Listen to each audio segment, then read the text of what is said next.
Kemudian yang kedua, agar kepala desa diberi ruang kewenangan secara wajar untuk menilai kinerja perangkat desa.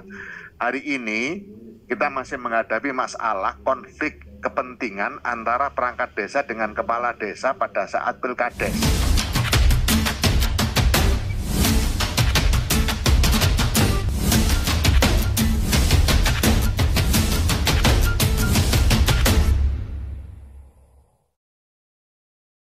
Masukan itu juga terkait dengan revisi Undang-Undang Nomor 6 Tahun 2014, di mana muncul wacana salah satunya itu adalah masa jabatan kepala desa ini yang sampai 9 tahun, dan itu sudah diaminkan oleh DPR RI, sudah diaminkan oleh Gus Menteri kalau nggak salah, nanti mohon klarifikasinya, dan juga DPD mungkin tidak bisa menolak kalau misalkan dua lembaga negara ini sudah mendukung, ya tentunya kita harus bisa mendukung.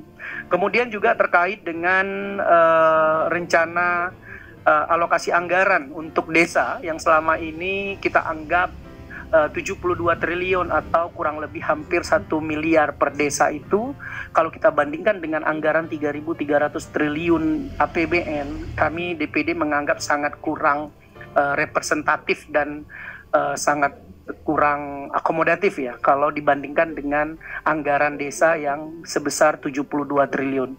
Kita berharap dengan Pak Menteri sama-sama kalau draft dari DPD ini berbeda dengan DPR kalau nggak salah, termasuk dari kementerian saya mendengar juga ya, kalau nggak salah sekitar 5 miliar untuk per desa. Kalau kita DPD 10 miliar Pak. Ya, jadi DPD itu walaupun kelemahannya kurang, tapi keinginannya banyak. Jadi kita berharap kalau angka kita kalau nggak salah 10 apa 11% ya kemarin.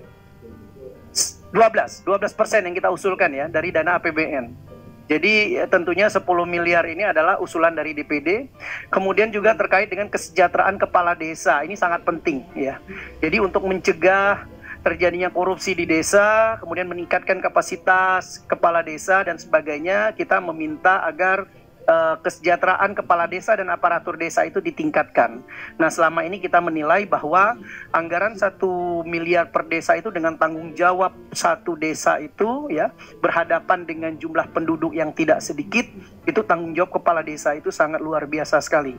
Dihadapkan dengan oknum-oknum ya, baik itu oknum aparat, oknum lembaga-lembaga swadaya maupun oknum-oknum media yang selalu menghantui kinerja dari kepala desa, sehingga dilaporkan kepala DPD agar mereka dapat bekerja lebih maksimal. Salah satunya adalah bagaimana peningkatan kesejahteraan kepala desa yang selama ini memang dirasakan memiliki tunjangan yang sangat terbatas, gaji juga sangat terbatas, dan yang sangat kita khawatirkan saat ini adalah belum adanya fasilitas kesehatan maupun jaminan pensiun istilahnya ya, setelah kepala desa ini tidak lagi menjabat. Nah, ini muncul pemikiran dari DPD untuk memperjuangkan agar kepala desa memiliki dana pensiun setelah mereka tidak lagi menjabat sebagai kepala desa. Mungkin nanti ini bisa menjadi tanggapan Pak Menteri. Kemudian yang terakhir terkait dengan kunjungan DPD RI ya, yang kita lakukan di beberapa kabupaten kota. Salah satunya kita menemukan bahwa terkait dengan pasal 74 tentang insentif ya, yang tadi saya sebutkan tadi. Kemudian juga terkait dengan program yang selama ini kita rasakan persoalan stunting yang langsung dihadapkan oleh kepala-kepala desa. Oleh karena itu tentunya kita berharap adanya dana alokasi anggaran dana desa sebesar yang kita sebutkan tadi untuk bisa menjadi agenda kesepakatan kita di pada saat ini. Oleh karena itu tentunya Pak Menteri, kami sudah menerima pemaparan dari Pak Menteri terkait dengan rancangan perubahan kedua, usulan Balik DPR RI maupun dari Kementerian Desa PDTT, dan tentunya kita harapkan adanya sinkronisasi antara usulan dari DPD dan dari DPR yang setidaknya bisa memberikan masukan buat Pak Menteri pada pagi hari ini, siang hari ini. Oleh karena itu kepada Pak Menteri, waktu dan tempat saya persilakan. Silakan Pak Menteri. Assalamualaikum warahmatullahi wabarakatuh. Selamat siang dan salam sejahtera untuk kita semua. Salam Om Swastiastu, Namo Buddhaya, salam kebajikan.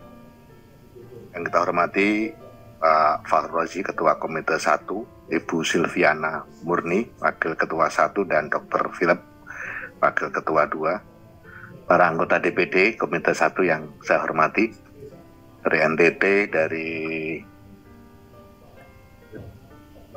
Sulawesi Selatan, kemudian dari Sulawesi Barat, dari Kepri, dari Gorontalo, dari NTB, dan Riau. Ya karena baca.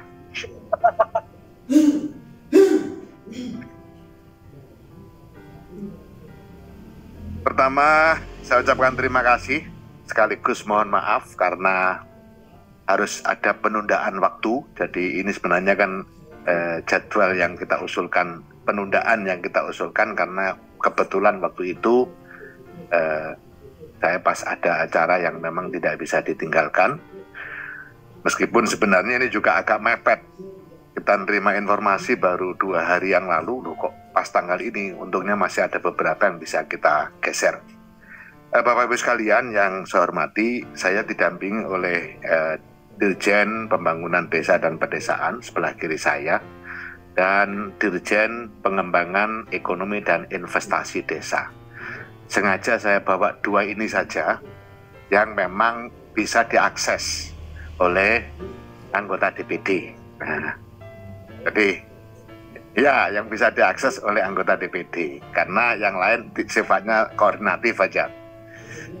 PAID ini bicara banyak terkait dengan BUMDesa, investasi di desa, ekspor potensi desa, kemudian pengembangan ekonomi desa, itu semuanya ada di PAID. Kalau di Dirjen PDP ini urusan alokasi dana desa, urusan desa wisata. Jadi kalau ibu-ibu punya desa yang ada desa wisatanya, bisa koordinasi dengan Pak Dirjen ini. Kalau Bu Bumdes dengan Bu Lina. Ya. Jadi sengaja saya bawa 2 ini karena nanti urusannya dengan beliau berdua, ya, bukan dengan menteri.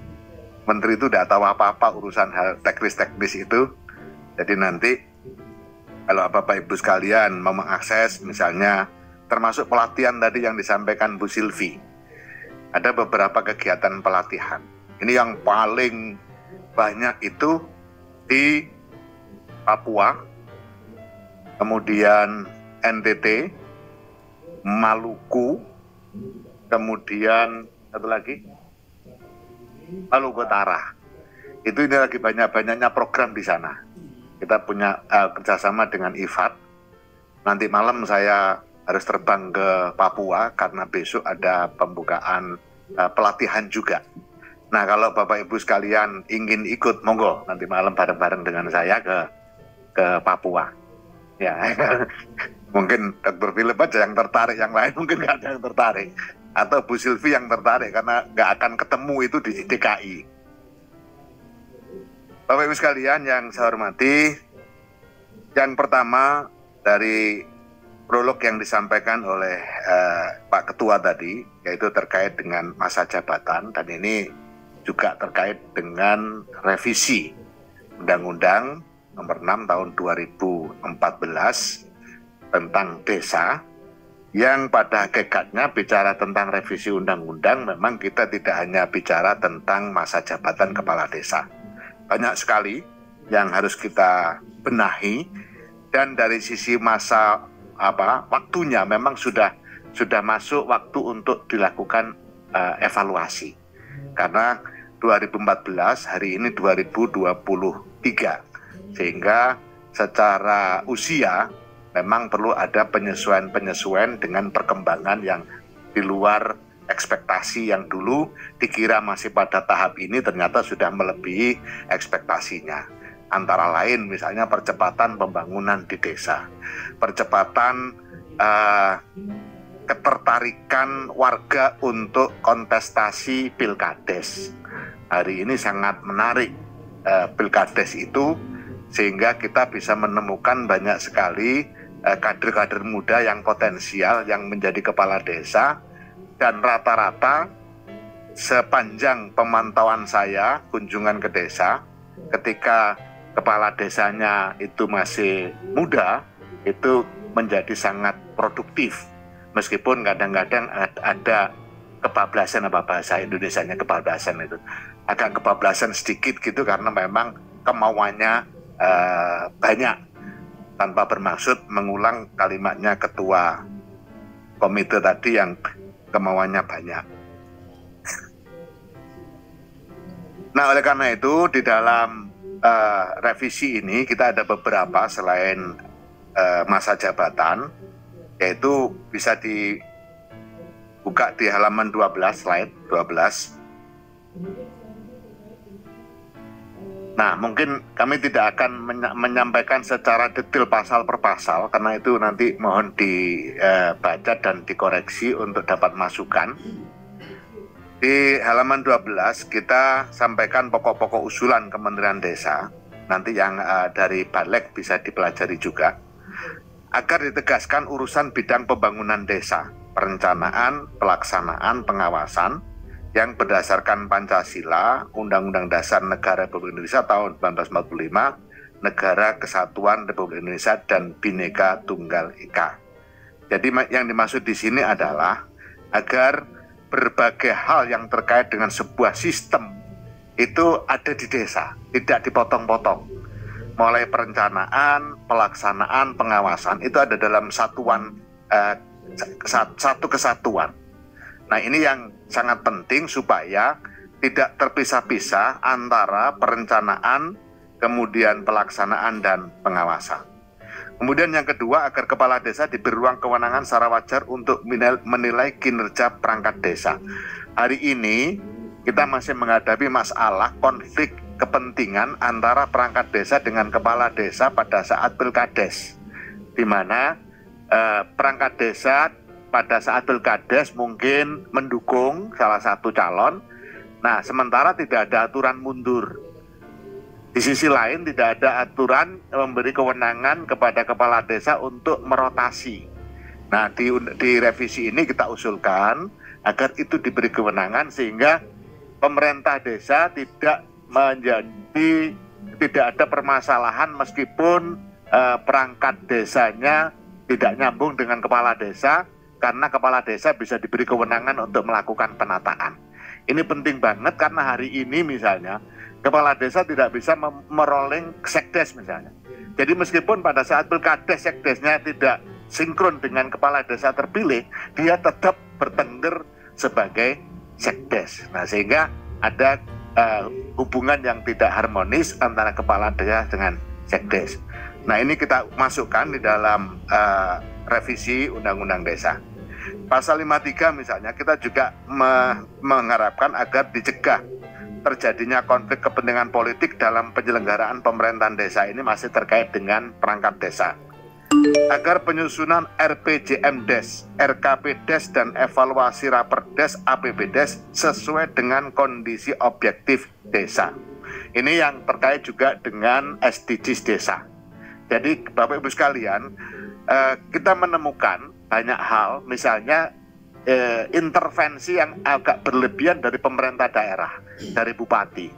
Misalnya di dalam menyusun RAPBdes, bupati ikut turun dalam rangka apa? Dalam rangka agar visi misinya diakomodir di dalam dana desa. Nah, ini yang paling sering kita temukan di situ, sehingga dipaksakan. Sementara desanya tidak membutuhkan itu. Sedangkan kita sedang terus membangun agar perencanaan pembangunan desa tidak dibangun atas dasar keinginan, tapi didasarkan atas masalah. Nah, inilah yang sedang kita bangun sedemikian rupa supaya perencanaan pembangunan di desa itu betul-betul menyelesaikan masalah, bukan menambah masalah baru. Karena kalau perencanaan bangunan didasarkan pada keinginan elit desa, itu sama dengan menambah masalah baru.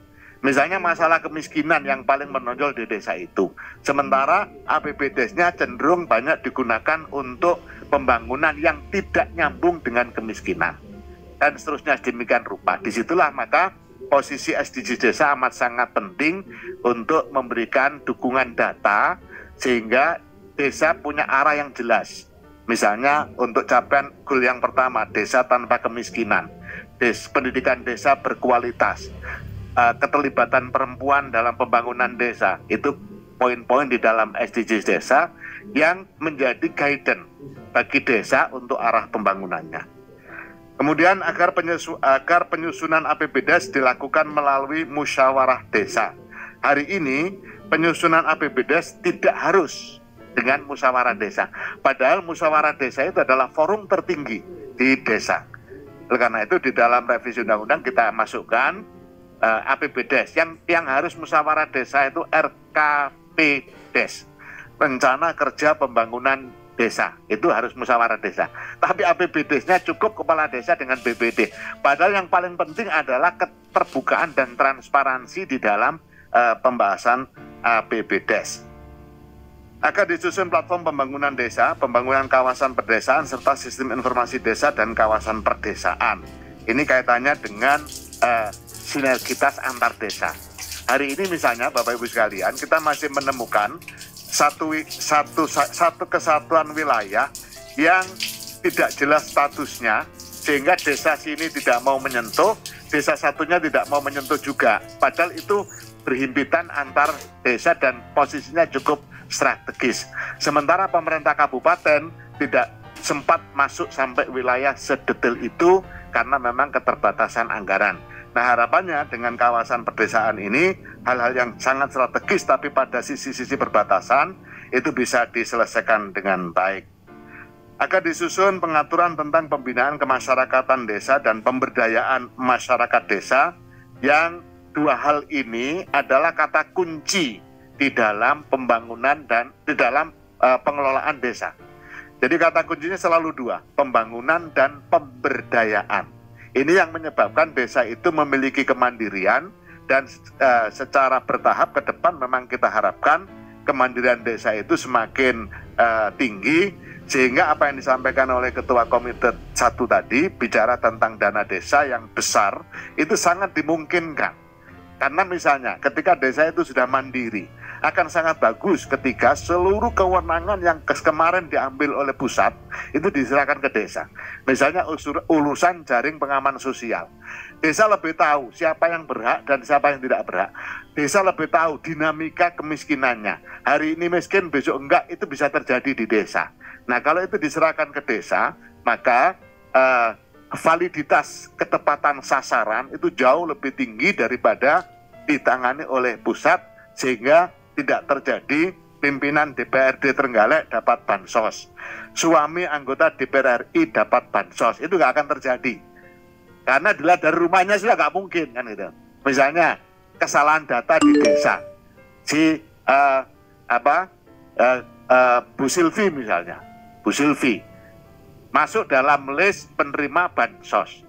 Nah, ternyata semua orang kan tahu, nggak masuk akal kalau Bu Silvi dapat bansos. Nggak usah dicek, orang udah tahu. Masa Bu Silvi dapat sana? Nggak mungkin dah. Nah, itu pentingnya data di level desa dan berskala mikro. Itulah makanya pada saat COVID kemarin, BLT dana desa, kita berikan ruang yang cukup kepada desa untuk melakukan pendataan secara sistematis oleh warga desa berbasis RT dengan 3 orang pendata.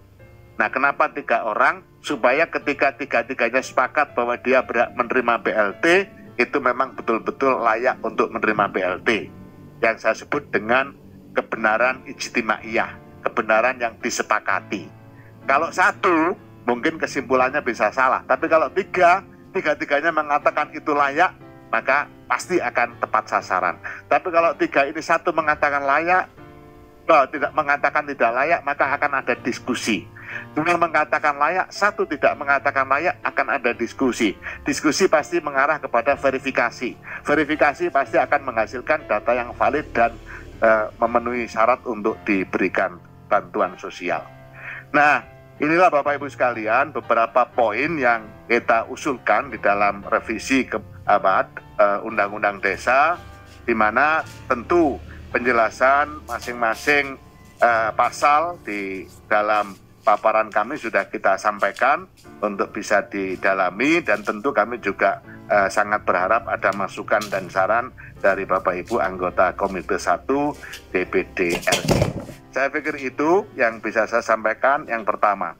Kemudian yang kedua terkait dengan dana desa, tadi sudah saya singgung sedikit, di mana sampai hari ini penetapan dana desa alokasinya itu masih di kewenangannya masih ada di Kementerian Keuangan. Jadi yang menentukan formulanya Kementerian Keuangan, yang menentukan besarannya Kementerian Keuangan, yang berhak membagi langsung ke desa-desa Kementerian Keuangan. Kementerian Desa pada posisi memberikan guidance untuk prioritas penggunaan dana desa itu.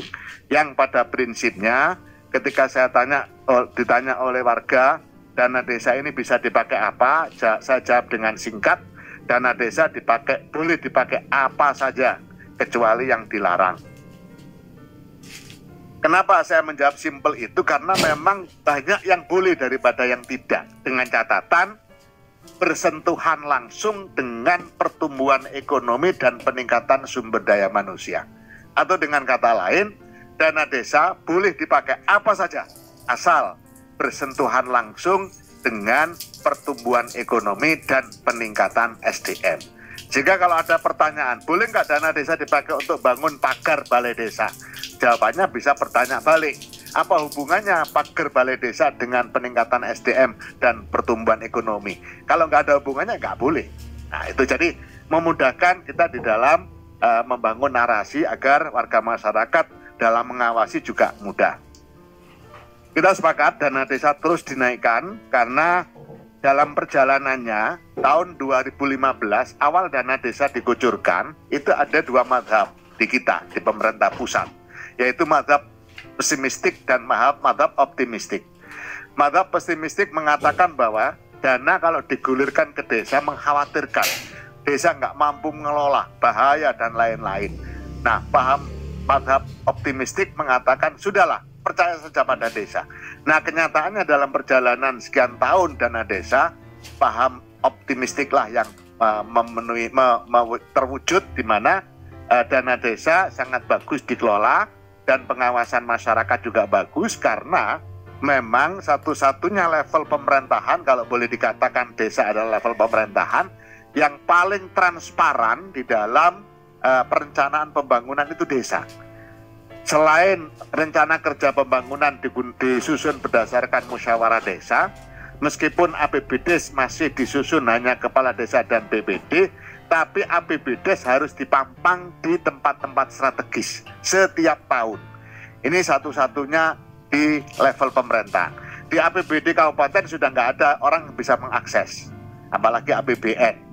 Nah, itulah makanya kita melihat bahwa progres untuk percepatan pembangunan dengan menggunakan dana desa ini amat sangat bagus.